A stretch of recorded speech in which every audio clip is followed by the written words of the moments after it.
right, days away. Days away from, what am I days away from? Just a few more days, and I will be with the wildlife biologist for a few days. That'll be very interesting. So that'll be one of the first videos you see with somebody with me having a conversation, a few people. But before that, I have a time set up, made contact with our lovely First Nations ladies who contacted me. Absolutely can't wait to get them here and have a great conversation with them and get a bunch of my questions answered for me. What else? I may have another person as well who's had numerous experiences have a good conversation with me and describe in intimate detail exactly what has gone down, what happened, where, what it felt like, and how it's affected their life. But more importantly, what I think is, I shouldn't say more importantly than that, I'm not saying that, but right now I cannot wait to speak with the ladies. I spoke on the phone last evening, and I have a feeling I'm going to learn a lot for me, and we'll share these conversations with all of you, and you can take from what you will or leave it. But for me, my stance is I get to sit and listen to the people that we all should have been listening to from day one. So that's why I'm excited about that. Anyway, I'm not quite awake yet. Got a little bucket of go juice here. Farm life, I'll tell you what, the morning's burning. Everybody's fed. And I'm getting ready to rip. But one of the priorities of my day is doing this when I can. So here we go, listen to this. This child, he was looking in the window at me. It was 1977, around 1 or 2 a.m., Concord, North Carolina. No shortage in North Carolina, is there? I was 15, living with my boyfriend. We did marry, but it ended after 23 days. We were doing what teenagers do, and he was hungry after that go-around. I went to the kitchen to make him a sandwich. I could feel something watching me, but I was too scared to look. I made the sandwich, put it on my plate, and as I turned to take it to my boyfriend, I seen it. The trailer we lived in didn't have steps. I'm 5 feet tall and had to put my hands inside the door and jump. The door had a diamond-shaped glass in it, and its reddish hair and face was covering the glass in the door. I screamed and threw the plate and hid myself. My 6'2" bodybuilder boyfriend came sliding on his stomach into the kitchen. I told him what I'd seen. We heard all the dogs in the park going off. The Bigfoot I'd seen had to be 9 or 10 feet tall to be able to put his face in that window. For the next 16 to 17 years after that, I had nightmares every night until I dreamed he was my friend. No more dreams. I hope this helps someone. Thanks for all you do and for all who send in their stories. Have more, but we'll share later. God bless you all, and all you are doing to get God bless you all and all you're doing to get the truth out, as well as all who share. Stay safe and keep hunting. Trina D. Okay, Trina, thanks for that. I haven't experienced that. I've experienced the cabin getting beat on, but I haven't experienced somebody's face in the window yet. Many have. Many have, and that's interesting that you may possibly got across that it's a friend and not foe. And just as a side note, one of the ladies I spoke to last night, First Nations ladies, basically had an entire lifetime experiences, with these beings.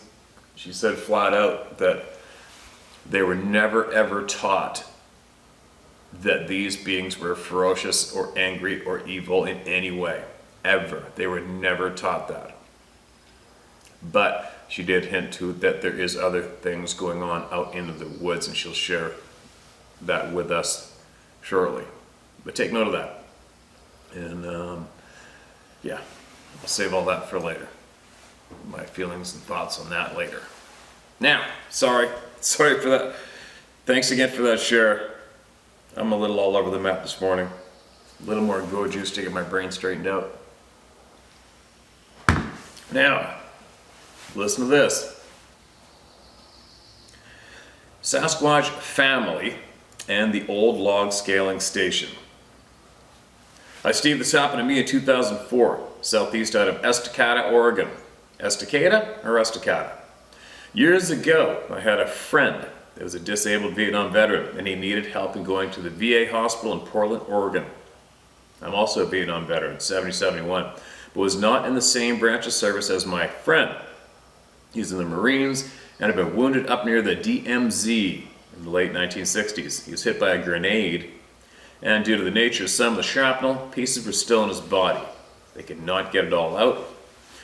We live in central Oregon, so to get to the VA hospital, I would sometimes drive it. On a couple of trips, we would talk about some of the Sasquatch activity I'd seen in the woods. One of the areas where I'd seen a fair amount of sign was southeast of and outside of Estacada, Oregon. We'd gone to the VA hospital, spent most of the day there, and we're on our way back over the Cascade Mountains when my friend said that he wanted to see the log scaling station where I'd spent some time years ago looking around.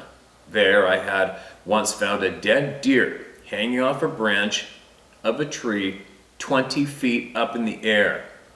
There was still a fair amount of daylight left, and the access to the log scaling location was fairly easy. It was a number of years prior to that in the mid-1990s, had been in that area hunting deer and had come across a 19-inch right foot impression in the mud on an old Forest Service skid road. It was a 5-toed track in the mud on an old skid road just to the west of the log scaling station and pressed 2 inches into the mud. The toes and heel were very clear. My friend wanted to see that area. I was driving that day, so we took a side road to go to Estacada. After going through town, we took a main road going south over the Clackamas River and headed south on the main highway. We turned east on a small road, then went through the small little community of Dodge, Oregon. Beyond that, a mile or so, was the old unused log scaling station. The road did a few turns here and there, and most of the way was by places that had small fields of strawberries and fir trees planted. The log scaling station was just ahead on our left, north side. We pulled off, and the place was just covered with blackberry plants, and the understory around the station was thick. I shut everything off, rolled down the window, and told my friend that we should just wait a few minutes and just listen. We heard nothing out of just birds singing. We got out and I proceeded to show my friend some of the deer bones that had been piled up on one end of the scaling station, but back in the woods 50 yards. They were still there after many years of exposure. What was interesting about the deer bones was all of them had been sorted into some piles. Same type bone, same pile, different bone, different pile. We looked around at a couple more spots there and then noticed a small overgrown skid road on the east end of the old station. We walked over to it, looked at it, and then asked me where it went. I said it only goes in 300 feet and stops, and my guess was that it had been used to park various rigs off to the side when the station was in use. I had no background or history about that station, so I didn't know when it had or had not been used. We decided to go in. For the first 50 feet or so, you could see around you okay. You could see around you okay. After that, it was overgrown. You could see almost nothing but the little skid road we were on. In another 50 feet, we came across a series of 5 or 6 alder trees at 8 feet tall. They were 3 inches in diameter. They had been pulled out of the ground and laid across the skid road. All these trees were oriented the same way. 12-inch diameter root wads were exposed, green leaves still on the trees. We walked over and around these and then another 100 feet to just about where the old skid road stopped. We stood there looking around. We did notice 2 things that were not normal. On the northwest side, there was a large rock 3 feet in diameter covered with moss that was laying on its side with the bottom exposed. It was leaning up against a small yew tree, and the bottom of the rock was bare. I'd guess that rock weighed well over 100 pounds.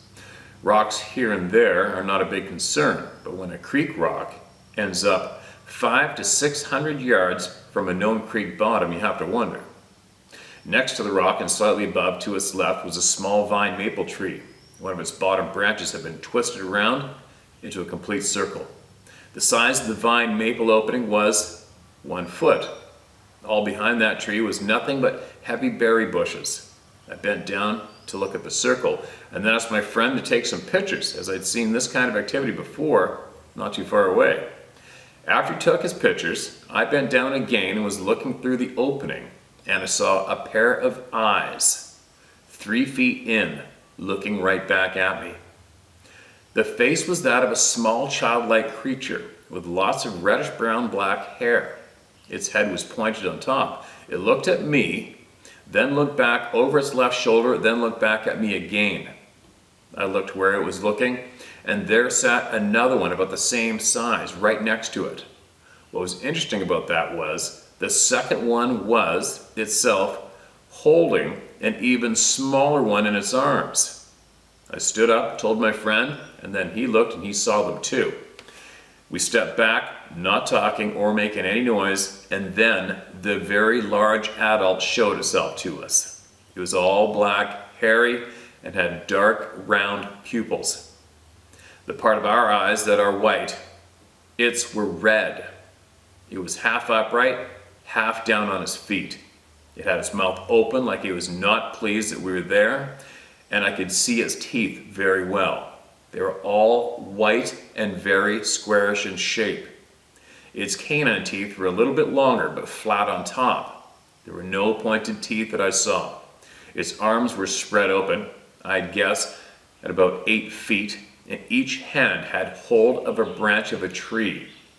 My guess, it was looking at us, just sitting up on its butt, but its head was above all the berry bushes, and my guess, while it was sitting there, it was still 5 feet tall.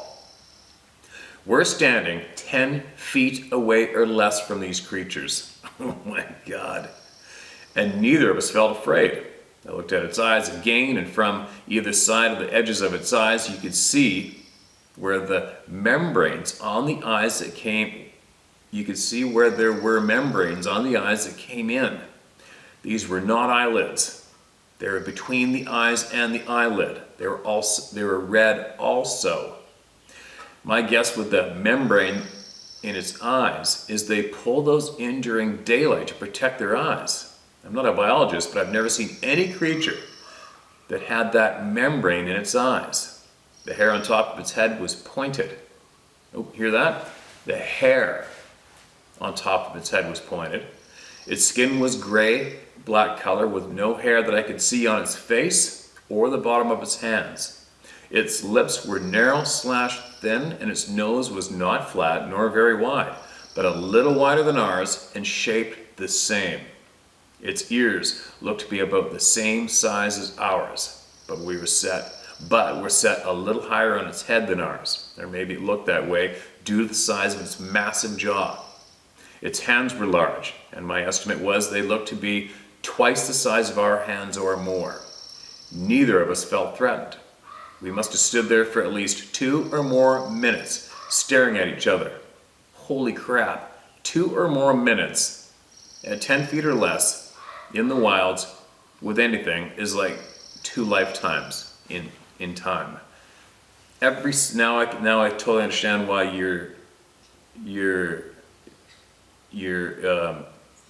it's so detailed still in your head. This whole thing is absolutely tattooed in your brain, without a doubt. Right down to every hair, I guess. Sorry for interrupting. Sorry. We could hear other noises coming from the woods around us. So, without talking or making any noise, we both turned and slowly walked out the old skid road, climbing over the stacked up trees and back. Oh, you had to climb over the stacked up trees. That must have been a lot of them. And back to the truck. We didn't talk until we were back inside the truck. My friend then asked me just what it was that we saw. I said, I think we just encountered a Sasquatch family. We watched the woods a little more, saw no movement, and then decided to leave. My friend is now since gone. I've been back to that location at least a couple more times over the years, but the logging company that owned that land had sold it. The new company that bought that patch of ground has gone in and logged it all off. They even got back on the Forest Service road that ran next to that plot on the west side and destroyed the little footbridge that went over a small creek. The logging company also made a very deep cut into the bottom of that creek. It's so deep and long that you can't even get around it by walking, and you certainly cannot drive a vehicle in there either. This is my first and only encounter that close to a family of Sasquatches. Additional later visits showed no sign that they are still in the area. The old log scaling station is still there, but it's all been blocked off from access by large concrete blocks and signs that have been put up that says keep out. The Forest Service road is still there, and in 2015 I was over in that area again on business. I walked in on that Forest Service road to the west from where I'd seen the family group. After 500 yards north from where I parked, on the east side of the Forest Road, there was still some large and tall Douglas firs left standing. On a slight uphill dirt bank on the east side of the skid road, I found a small vine maple that had one of its lower branches twisted into a circle. This would make the third one like this I'd seen in the same area. At that point, I felt better as I knew they were still there. Everything I've written, I can back up with field notes, etc. Please, Steve, please do not give my name out or any contact information. I'm 73 years old, retired, just want to be left alone. Thank you. Wow. What an experience. Holy shit.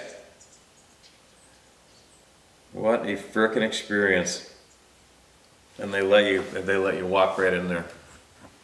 I wonder if they stacked up that stack of alders, freshly pulled up alders, when they knew you were going to come down that road. Sounds like it, right?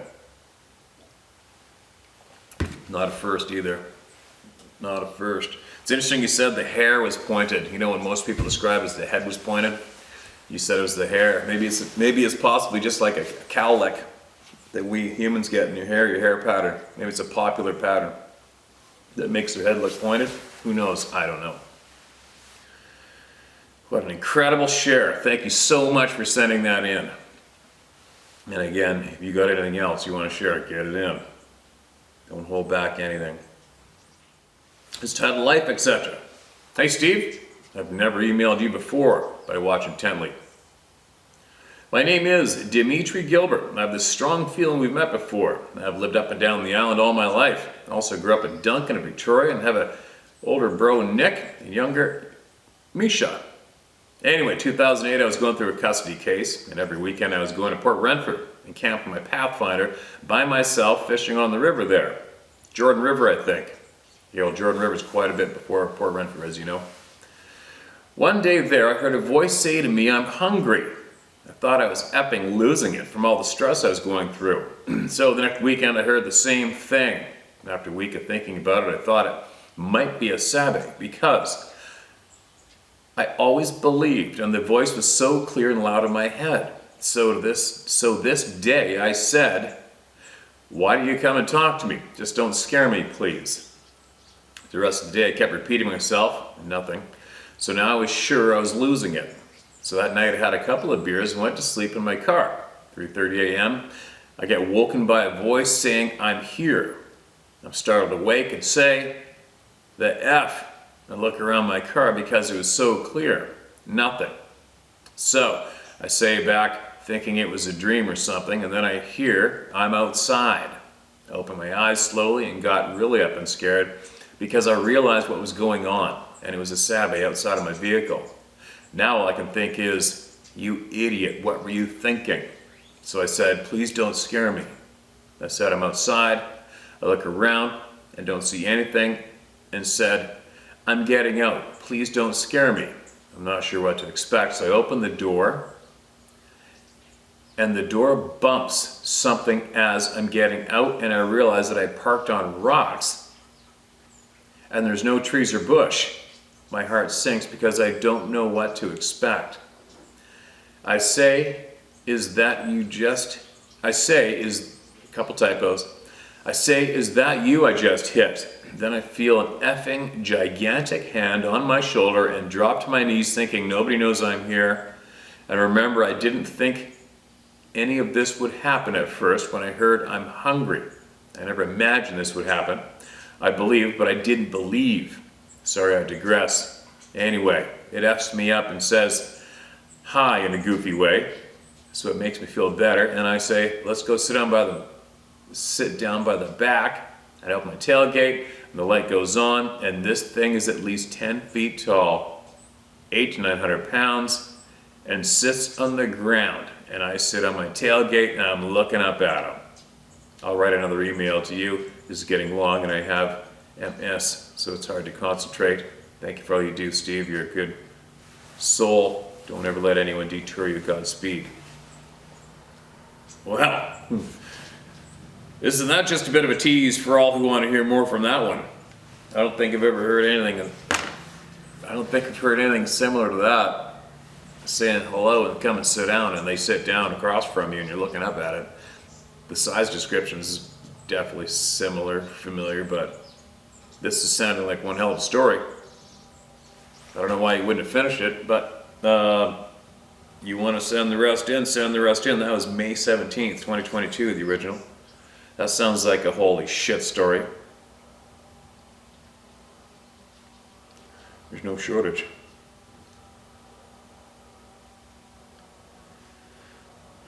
All right, here comes another one. Hopefully we'll hear the rest of that story, right? One day. Yet another window peeking at a kid. Sabe story. Dear Steve, thanks for your channel. It's really helped fill my puzzle piece into what happened to my sister and me in the mid-60s when we were children in southeast Michigan. You know, that part of the US where Canada is still south of us. I realize my story is not unique, and to me, that is the worst part, since these terrifying encounters have been going on a long time.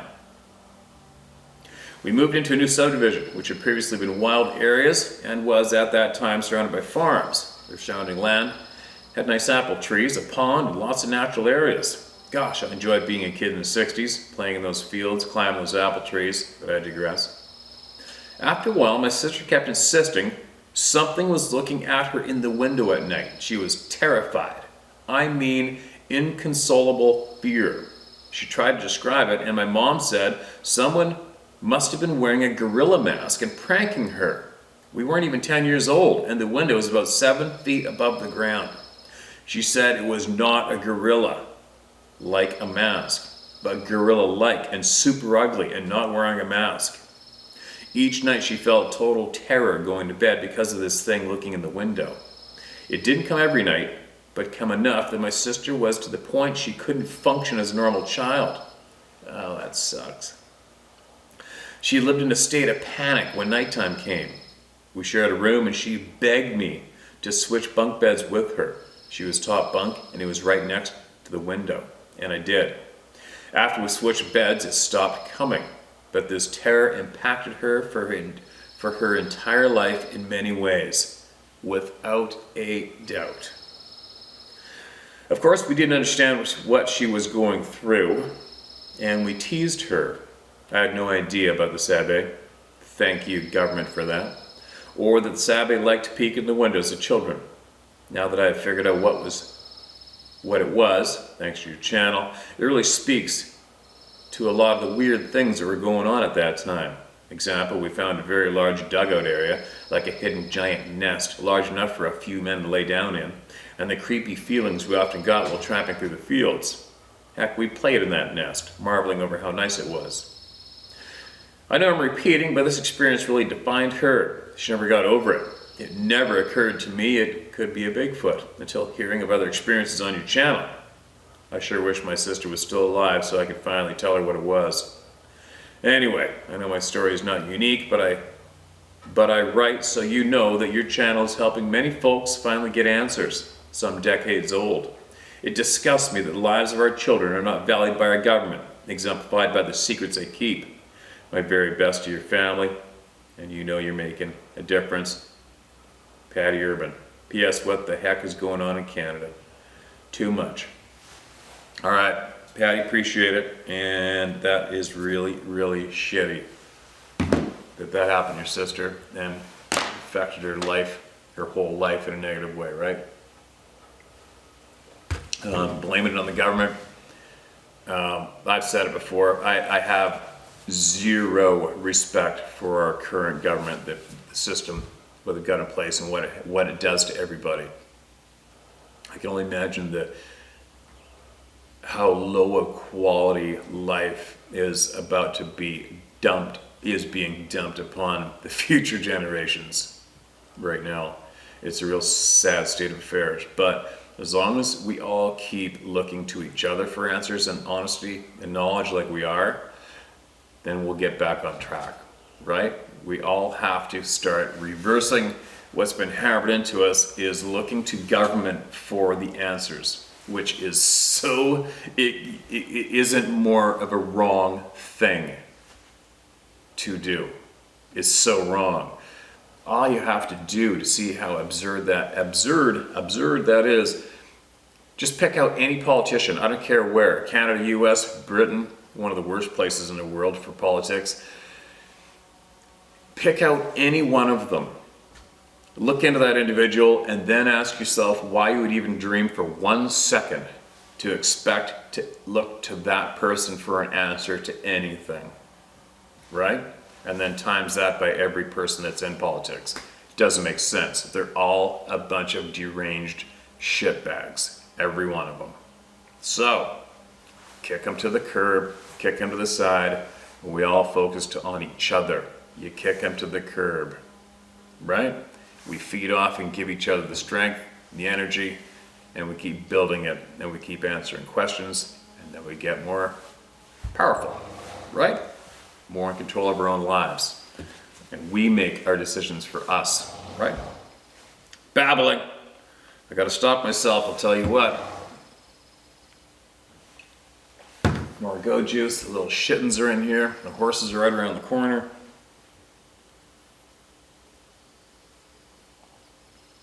Alright, here comes the chicken gangster. Alright, what's this one? One more, and I get going, I got a lot to do. Last year in May 2021, on the evening of the 14th, about supper time, a little boy, my distant cousin's 8-year-old boy, who was also autistic, went missing from his yard. The fire hall alarm hadn't been sounded until around 8:30 p.m. or so, a few hours after he initially went missing, and just an hour before it got dark, There were numerous searches both inside the community and all along the bushes outside the ring dike up and down the riverside. The search and rescue teams arrived after dark and joined in with everyone possible from the community. They had flashlights. They used 2 drones that had infrared capability, and I was spotlighting from on top of the ring dike all night so as to help the searchers down below to not feel alone, even though there were many. They looked like fireflies in the bush. That's how I can best describe it. They searched all night and found nothing. At first light, after everyone went up south to the command post at the fire hall, I went into the bush straight behind my house over the ring dike. I went straight to the river bank to look for signs of tracks. I found 2 right away. One was about the size of my shoe, and I wear size 12 men's. The other was about my baby son's shoe size, and he's only 6 at the time, and wore size 12 toddler/youth. They were bare footprints, no socks, no shoes, 5 toes, flat feet, and I didn't notice if there was a mid-tarsal break. I saw across the river a man and a search dog. In the sky was a search plane. I was alone at the time. Down along the riverbank in front of me was a disturbed area at the water's edge. But the tracks were messed up from a beaver that had just been... Alright, I gotta get rid of this chicken. Frickin' chickens. I'm gonna fence all the little bastards in here pretty quick. Sarah's finally agreed that it's the right thing to do. Sorry. I was alone at the time. Down along the riverbank in front of me was a disturbed area at the water's edge, but the tracks were messed up from a beaver that had just been there and was now splashing around in the Red River. I took a video and some pictures. Then I headed back uphill to my house to get my 13-year-old son to come with me to the spot where the little boy went missing further south along the riverbank. We took the ring dike halfway and headed downhill to the riverside. We encountered some of the search party. I was talking to my son about how I wanted to go start tracking from the first place by the river where our little relative first left a footprint. The missing boy's father was there, halfway between where I first saw a track and where the boy left his first print. The boy's father heard me relaying my plan and he followed us south along the river. I matched up that first footprint to the one I came across earlier when I was alone. I said to my son, "Okay, now we head back the way we came and keep an eye out for any track you see." We came across a shirt, but it wasn't the missing boy's shirt. We'd gone almost 13 hours overnight and it was cold that night, and all he was reported to be wearing was a pamper and a t-shirt. My son and I tracked him here and there sporadically along the riverbank north and sometimes uphill a bit into the bushes. There were 3 sets of different sized prints besides the boys. There was a little footprint, a little bigger than his, at a few points. There was the bigger print about my size, and then we came across the huge print.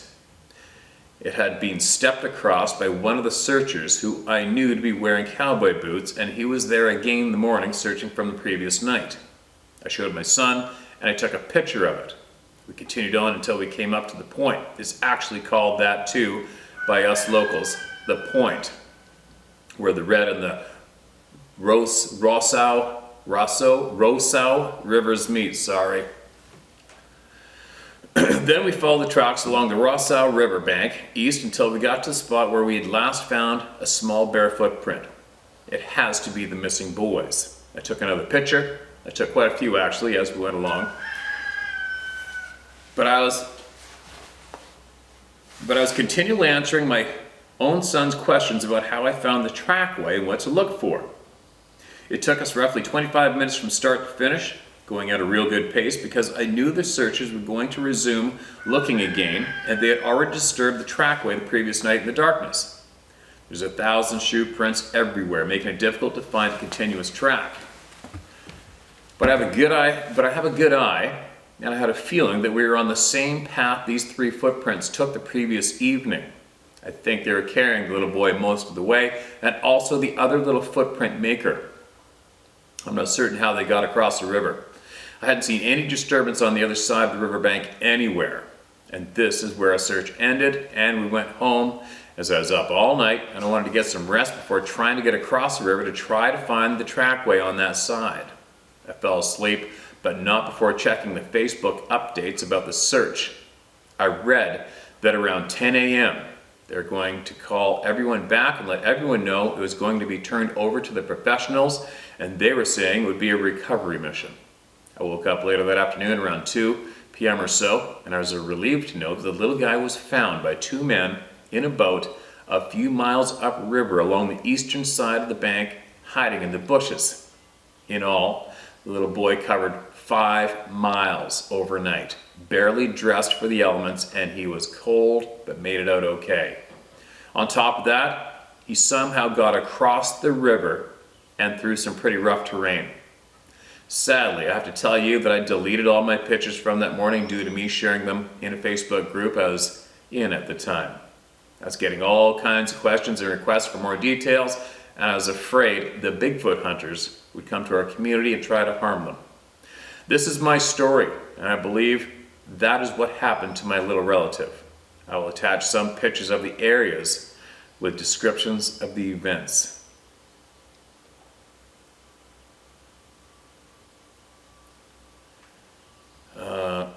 What do we got here now? Oh, we got some pictures and some more emails. So he sent me a first email first. Okay, I'll read what was attached to this. Sorry, you guys.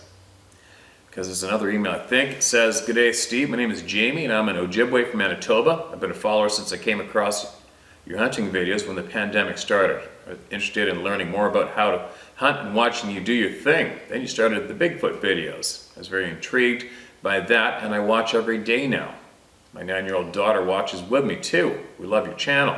So I'll attach my story to this email and a few pictures to help with the whole event from that day last year. Sorry I didn't type it in here, but I'm not very technical. Hope you find it a good read and not get angry how I present it to you. Stay safe and give Darla a shout out. Feel free to share it with Dave Plattis if you want. Continue your puzzle searches. I will, as will I. Now hold on a second. The riverbank straight down the hill from the place where I first went to Sunrise. There was some footprints here, but the beaver had been messing up the bank moments earlier. Okay, so this is connected. The location he was found. All right, gotcha. Wow. Where was this? I thought this is in the States.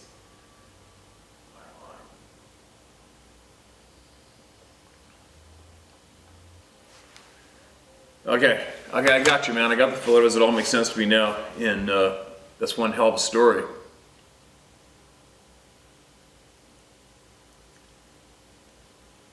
Pretty incredible. And he got across the river, right? I'm surprised they didn't return them themselves. I don't know what was going on there. It's kind of scary for parents, right? Kind of scary for parents to thank God you got that child back. And do I think this is related to what Dave Plattis investigates? Not really. I don't think so. Not me. I think something a little more sinister is going on when it comes to what Dave Plattis is investigating currently. A little more sinister than our hairy, wild bush people. That's what I'm thinking. But hopefully it all comes out eventually. We'll see. There's a lot of people who are relentlessly looking into everything, right? All right. I got to get my day going. Got to get my day going. Got to get things done, and I got to get prepped for my anticipated guests who will be here. Can't wait. And keep emailing in all the knowledge you guys got, especially if it's going to help people, all right? Keep emailing it in. I'll be back shortly.